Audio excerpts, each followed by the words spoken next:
Olá, seja bem-vindo de volta às nossas aulas aqui do nosso comentário exegético da Escola Charles Spurgeon Online. Eu sou o professor Felipe Prestes. Nós estamos então na nossa 16ª aula, já aqui próximo de concluir esta sessão, certo? A sessão aqui deste capítulo 2, como a gente já tem colocado. Muito bem, como você deve lembrar, se você já acompanhou desde o vídeo anterior, nós acabamos de comentar aqui sobre porque tudo que há no mundo, a concupiscência da carne, a concupiscência dos olhos, a soberba da vida, não procede do Pai, mas procede do mundo, né? Então a ideia al-ek, al-uk estin não é procedente do Pai, al-ek, ou seja, mas é procedente do mundo, né? É procedente do cosmo, do mundo. Então João está colocando, como eu até chamei a atenção aqui, que não há espaço para quem deseja servir a Deus, amar a Deus e ao mesmo tempo amar o mundo. Ou você tem amor por um, ou você tem amor por outro. Você não tem como amar o mundo. Quem ama o mundo, o amor do Pai não está nele, ou seja, o amor dele pelo Pai não existe. Não tem espaço, sempre lembre disso, certo? Não vai sobrar espaço nesse sentido. Muito bem, tendo colocado esse ponto aí, a gente até falou, né, que na última aula, que as posses, né, dessa vida é a segunda parte do que é considerado a concupiscência da carne. E aí, uk estin tu patros, foi só para explicar rapidamente isso aqui, já que a gente concluiu antes de falar sobre isso. Ao explicar detalhadamente a que se refere as paixões deste mundo, o autor aponta para a origem delas. Qual é a origem das paixões, né?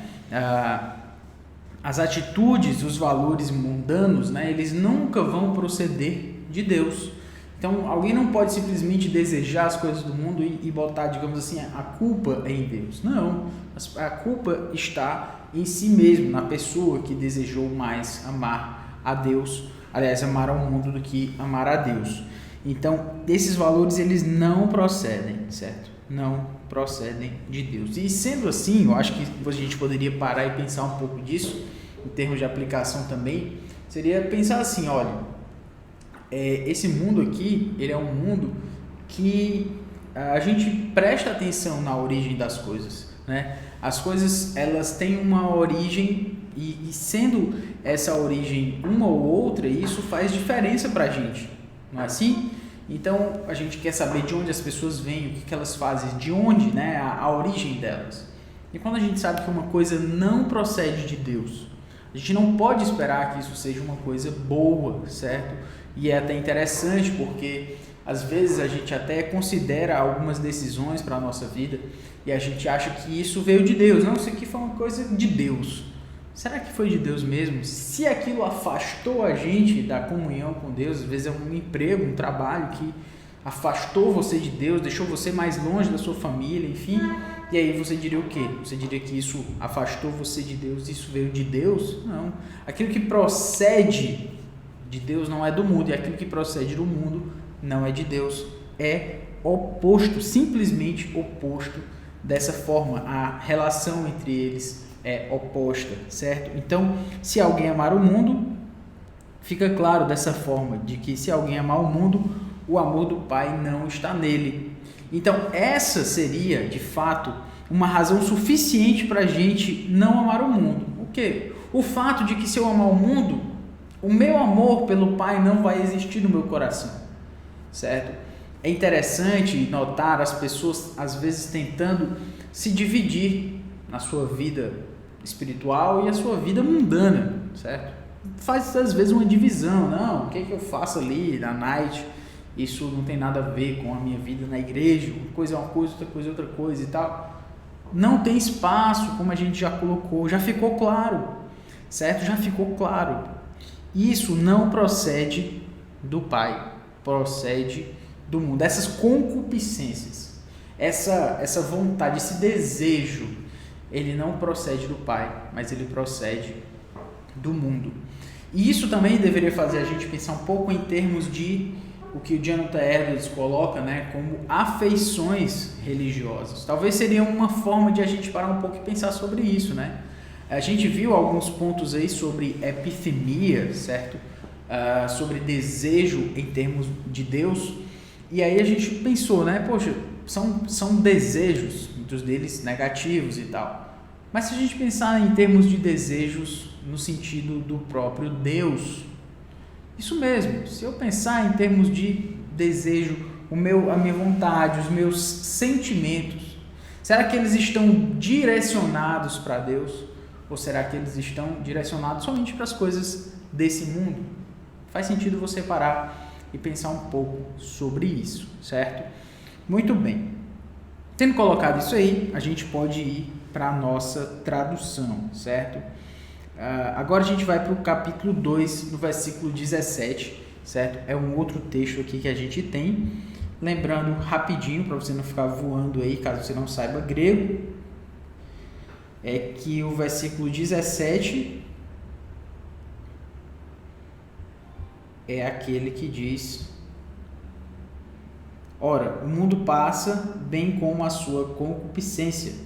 Aquele, porém, que faz a vontade de Deus permanece eternamente. Então, essa é a ideia aqui do versículo 17, como a gente tem na mão, certo? Vamos olhar para ele a partir do grego, tá?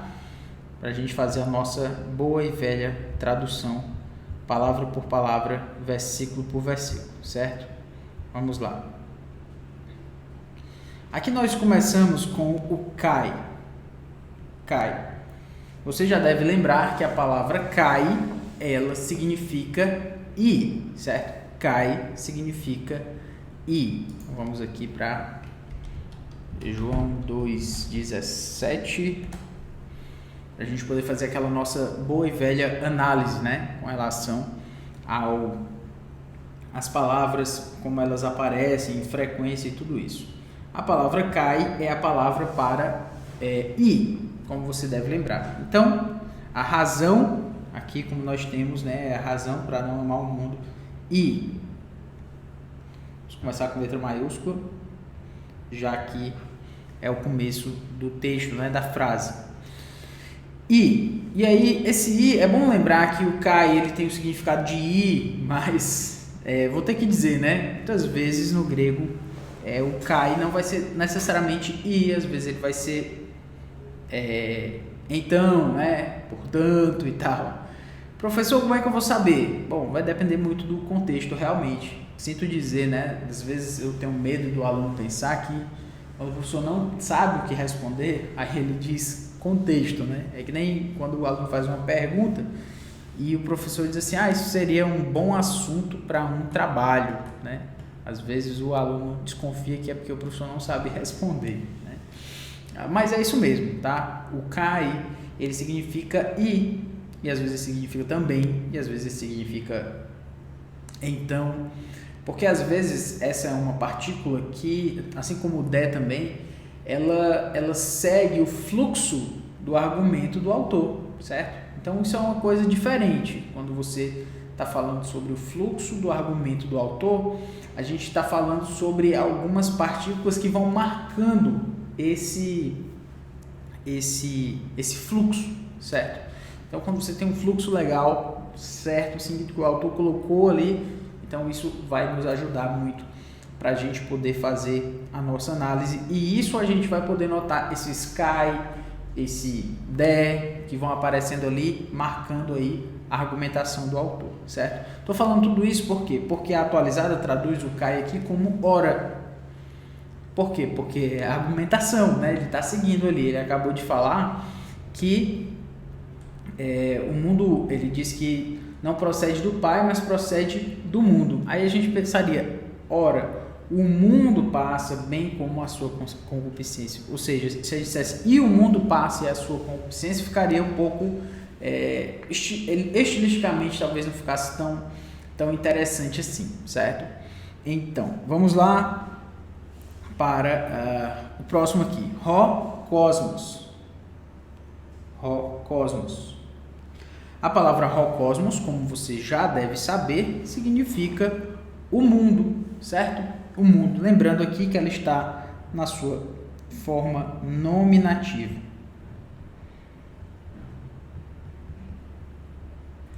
E a gente pode então dar uma cara aqui para ela explicando aqui já para a gente a função. Eu falei várias vezes aqui da função do acusativo, a função do genitivo, mas a gente podia parar um pouco e falar sobre a função do nominativo, função do caso nominativo. Coloquei aqui função nominativa para ser mais específico do caso nominativo. O que é? O caso nominativo tem a ideia de ser o sujeito. Ele pode ser outras coisas também, mas a princípio ele pode ser sujeito e ele pode ser predicativo do sujeito. Sujeito ou predicativo do sujeito. O que é o predicativo? O que é o sujeito e o predicativo do sujeito? Se eu colocar assim, né, em termos de sujeito aqui, ó, se eu colocar o menino, bem básico mesmo, tá? O menino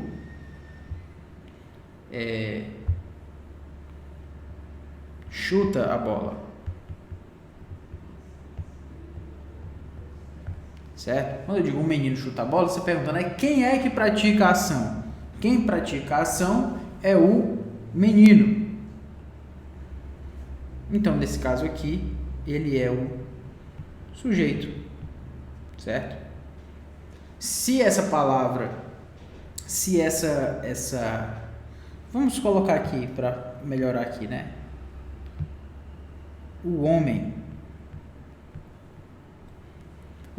chuta a bola. No caso aqui, sujeito é o homem. Então, qual seria então a forma verbal a forma nominal, né? Ou seja, o caso em que nós utilizaríamos a palavra homem no grego seria nominativo. Então, seria ho anthropos. Ok? Ho anthropos, que é o homem, nominativo, sujeito. Mas o nominativo também pode ser predicativo do sujeito. O que é o predicativo do sujeito? Se eu dissesse Jesus é homem, como ficaria então essa frase? Jesus, certo? Jesus estin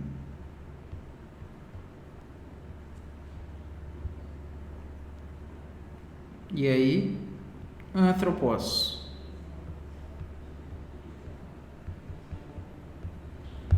Jesus estin anthropos. Se você prestar atenção aqui, a palavra anthropos, ela está também no caso nominativo.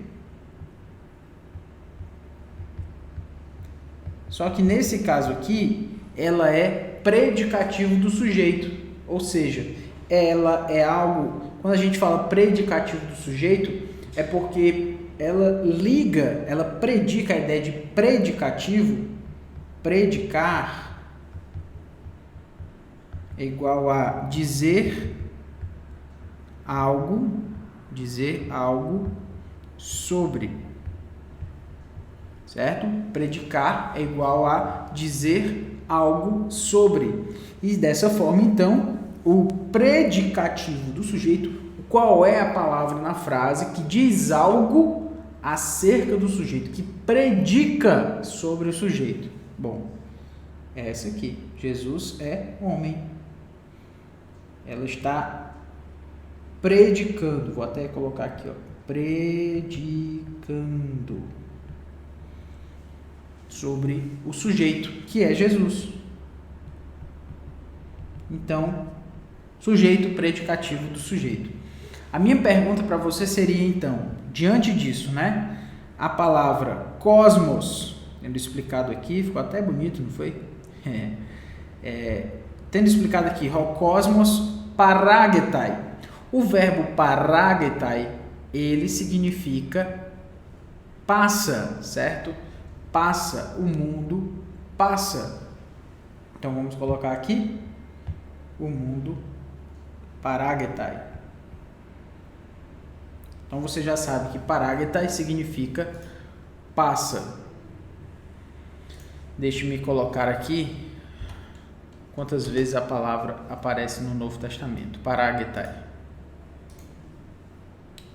No Novo Testamento, ela aparece 10 vezes. 10 vezes. E essas 10 vezes a palavra paragetai vai significar exatamente passar, seguir, certo?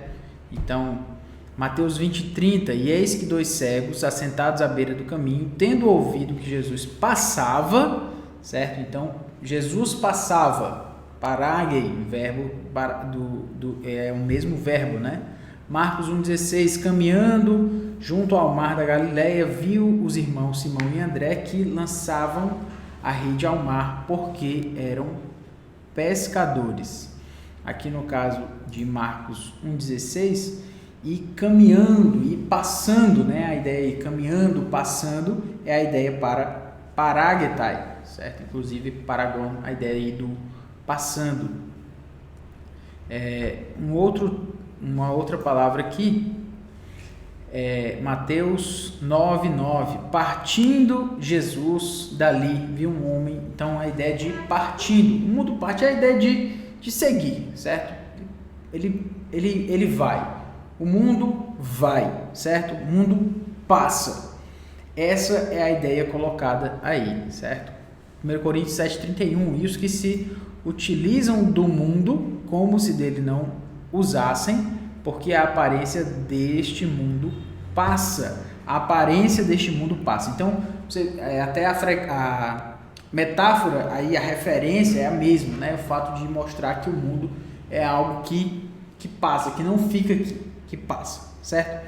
Então, se o paragetai significa passa, certo? Paragetai significa passa, então o mundo passa. Quem é que está praticando a ação de passar? Neste caso aí você já sabe que é o mundo. É por isso então que ele está no nominativo, porque a função dele nesta frase é de que ele é um sujeito. Sendo o sujeito, ele é aquele que passa, por isso está no nominativo, para ficar claro aí para a gente. Então, o mundo e o mundo, eu vou colocar aqui ora, né?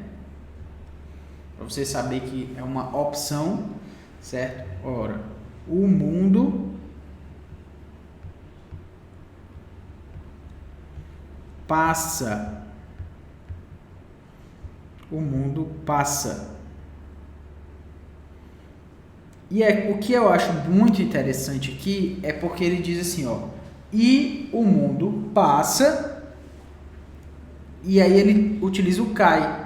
Só que esse cai agora não vai ser mais somente o i. Por quê? Porque aí ele vai dizer, ele diz, e o mundo passa, e ele vai acrescentar algo ao seu argumento, certo? Ele vai trazer algo e vai dizer uma outra coisa sobre isso. Então, dessa forma, a gente pode traduzir como o mundo passa, também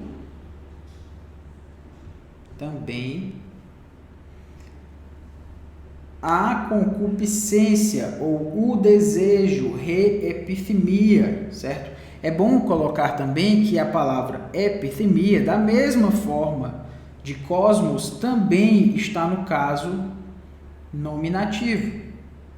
Ah, professor, mas como é que eles estão no mesmo caso se cosmos vem com essa terminação os, cosmos, e epithemia termina com alfa? como assim? Elas são muito diferentes para estarem no nominativo.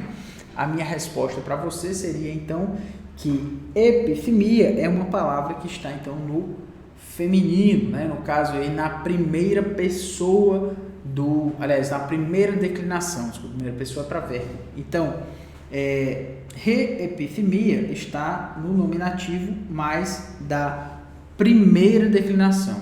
Então, o mundo paragietai, o mundo passa, cai, também reepifemia autu, certo? Autu. E é bom a gente saber por que é o autu. O autu é o pronome pessoal, certo?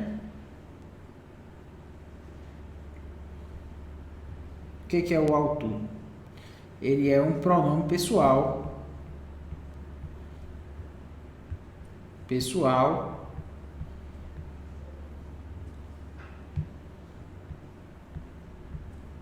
E esse pronome pessoal, ele é de terceira pessoa.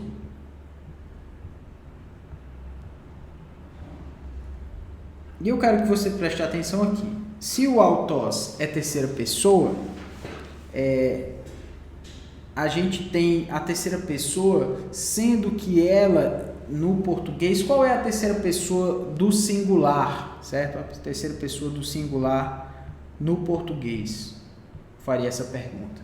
E a sua resposta deveria ser, a terceira pessoa do singular no português é ele. E no grego é autós. Ok? Ele, e no grego é autós. Só que a forma como nós temos aqui não é autós, nós temos autu, terminando em ômicron, y. Como é que a gente resolve isso? Bom, é porque no grego também, no singular, nós temos o nominativo singular é autós, o genitivo singular é autu,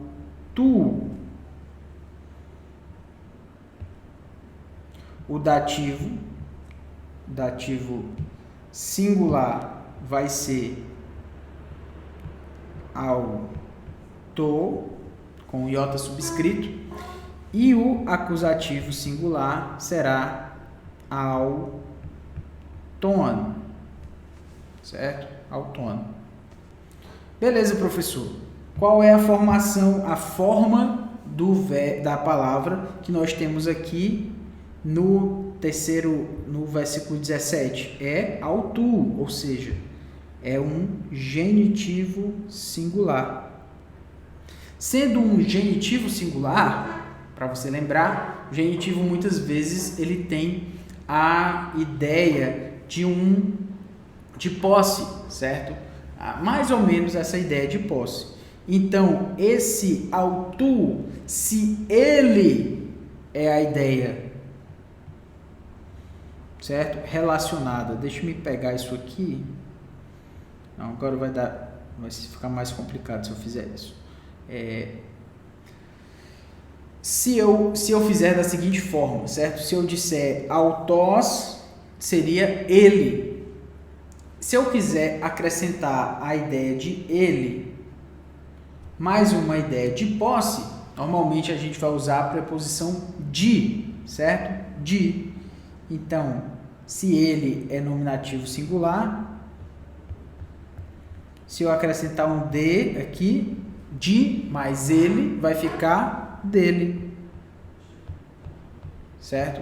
Então, o mundo passa e a concupiscência também, a concupiscência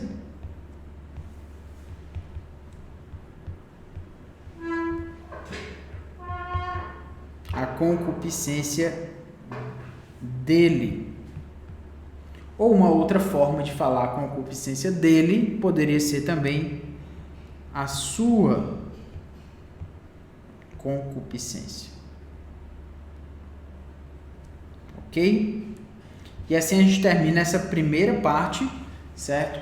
deste versículo. Na próxima aula a gente vai traduzir a segunda parte e depois vamos partir para a tradução palavra por palavra desse texto aí, ok? A tradução e desculpe a análise também. Até o momento é isto, que Deus nos abençoe e até a próxima.